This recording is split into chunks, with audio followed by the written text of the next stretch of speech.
ओम शांति। ब्रह्मा बाबा की जीवन कहानी में आज हम पढ़ेंगे सम्मेलनों में सम्मिलित होने के लिए निमंत्रण।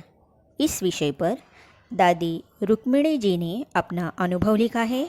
चलिए आज हम इसे पढ़ते हैं। सम्मेलनों में सम्मिलित होने के लिए निमंत्रण। सन 1953 में अमृतसर से भी एक प्रसिद्ध सन्यासी निर्मल स्वामी जी के यहाँ से एक वेदांत सम्मेलन में सम्मिलित होने के लिए निमंत्रण मिला था। उसमें ब्रह्मा कुमारी जानकी जी तथा रुक्मिणी जी का जाना हुआ था। उस सम्मेलन के बारे में ब्रह्मा कुमारी रुक्मिणी जी ने लिखा है, निर्मल स्वामी जी ने वेदांत सम्मेलन का जो आयोजन किया था उसमें सम्मिलित होने के लिए हम दिल्ली से गई थी। उन्हें यह पहले से ही बता दिया गया था कि हम किस गाड़ी में आएंगी, अतः वहाँ से कुछ शिष्ट व्यक्ति स्टेशन पर स्वागत के लिए आए थे। चूँकि अन्य सभी सन्यासी तथा साधु अपने अपने स्थानों से फर्स्ट क्लास में ही आए थे, अतः सम्मेलन के आयोजकों ने सोचा था कि हम भी फर्स्ट क्लास में ही होगी, इसीलिए वे हमें फर्स्ट क्लास के डिब्बे में देखने आए थे। परंतु हम तो सदा तीसरे दर्जे के छकड़े में ही यात्रा करती थी, अतः हमें जब आयोजकों की ओर से आया हुआ कोई व्यक्ति न दिखाई दिया तो हम अपने डिब्बे से उतरकर गेट के निकट पहुंची तो इतने में स्वागत समिति के लोग आए और बोले कि हम तो आपको फर्स्ट क्लास के डिब्बे में देखने गए थे। खैर, वे हमें सम्मेलन के स्थान की ओर ले गए। अन्य सन्यासियों के लिए तो उन्होंने वहाँ टेंट लगाए हुए थे। हम माताओं कन्याओं के लिए उन्होंने सम्मेलन के स्थान के निकट ही एक मकान में स्थान लिया था, जो कि अभी नया नया बना था। हमने जब स्थान ग्रहण किया तो वे हमारे लिए कॉफ़ी, दूध, देसी घी तथा कच्ची सब्जी का भरा हुआ एक थाल ले आए। हमने थोड़ा सा दूध और थोड़ी सी सब्जी रख ली और बाकी सब कुछ उन्हें लौटा दिया। इस बात का उन पर अच्छा प्रभाव पड़ा, क्योंकि अन्य साधु सन्यासी तो उनसे खूब माल लेते थे। निर्मल स्वामी जी भी हमारे पास आए और उन्होंने 2 माताओं को हमारे यहाँ आवश्यक कार्यों के लिए रख दिया। वे माताएं हमें कहती, लाओ हम आपके कपड़े धो दें, आपका खाना बना दें, आपकी टांगें दबा दें। परंतु हम उनसे कहती कि हम अपने कपड़े स्वयं ही धोती है, हम खाना भी अपने हाथों से बनाती है और हम किसी से सेवा लेकर अपने ऊपर कर्मों का बोझ नहीं चढ़ाती। ये जो हमारे नियम थे उनसे वे बहुत प्रभावित हुई। वे बोली, सन्यासी तो अपने वस्त्र भी हम लोगों से धुलाते हैं, आपका कमाल है कि आप सारा कार्य स्वयं करती है, आप अपने बर्तन भी स्वयं साफ करती है।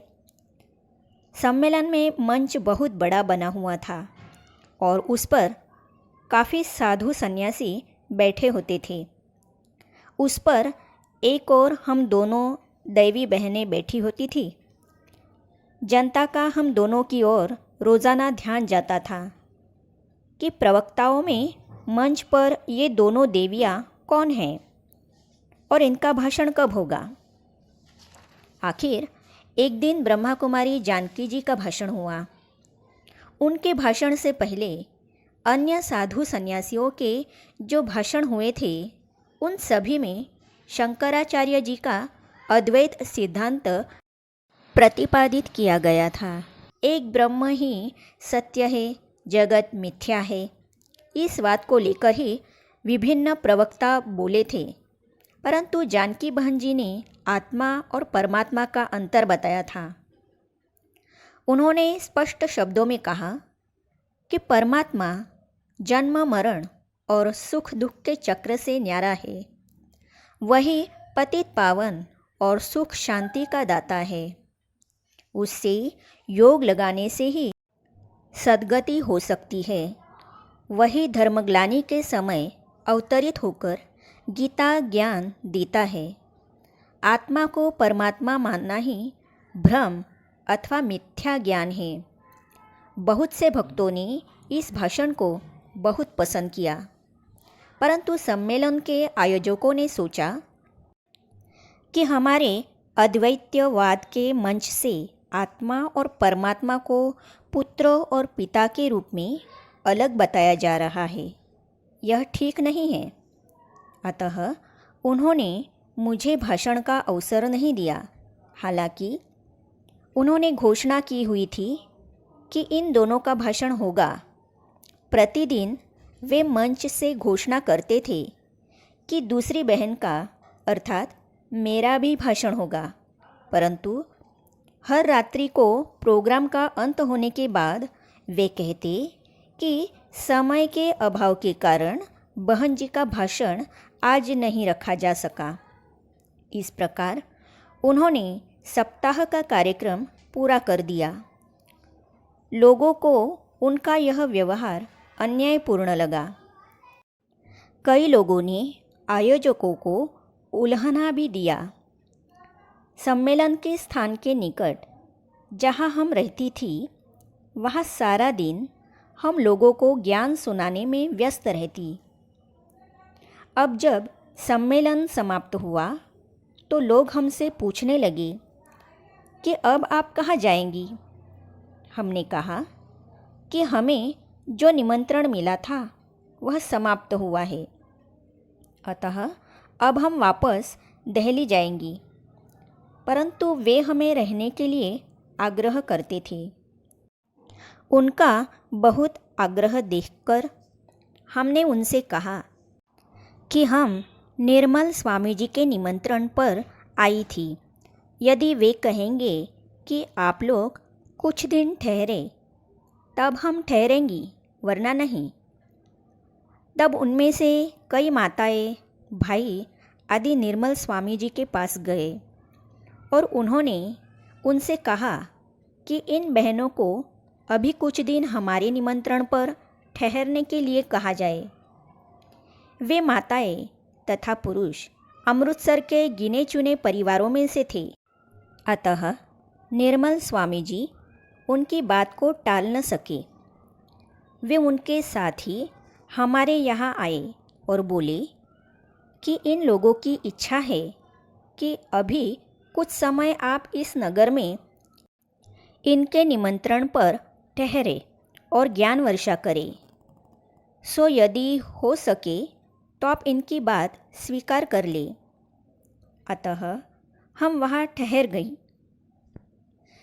जिस दिन हमें वहाँ से विदा होना था, निर्मल स्वामी जी हमारे पास बादामों से भरा हुआ एक थाल लिवा आए। उस थाल में हमारे आने जाने का किराया भी रखा था, परंतु हमने उन्हें एक तरफ का किराया लौटा दिया। हमने कहा कि हम आपके निमंत्रण पर आई तो थी, परंतु अभी हम वापस जा तो नहीं रही है। अभी तो हम इन लोगों के निमंत्रण पर यहाँ कुछ समय के लिए ठहर रही है, अतः हम जाने का किराया नहीं लेंगी। हमें निमंत्रण देने वाले 2 परिवार थे और दोनों अपनी अपनी ओर हमें ले चलने के लिए आग्रह करते थे। आखिर दोनों को राज़ी करने के लिए हम दोनों बहनों में से एक बहन एक निमंत्रण पर और दूसरी दूसरे निमंत्रण पर चली गई। हम प्रातःकाल क्लास करा के फिर दिन में दोनों मिलती थी और ईश्वरीय सेवा का प्रोग्राम बना लेती थी। 2-4 दिनों में दिल्ली से और बहनें भी आ गई और अब शहर में कई स्थानों पर हमारे प्रवचन होने लगे। अब सत्संग सुनने वालों की संख्या काफ़ी बढ़ चुकी थी। अच्छे अच्छे परिवार ज्ञान से लाभ उठा रहे थे, परंतु अब कई लोगों ने देखा कि प्रचलित मंतव्यों और इन बहनों के मंतव्यों में काफ़ी अंतर है। बहनें परमात्मा को सर्वव्यापी नहीं मानती, बल्कि भिन्न मानती है।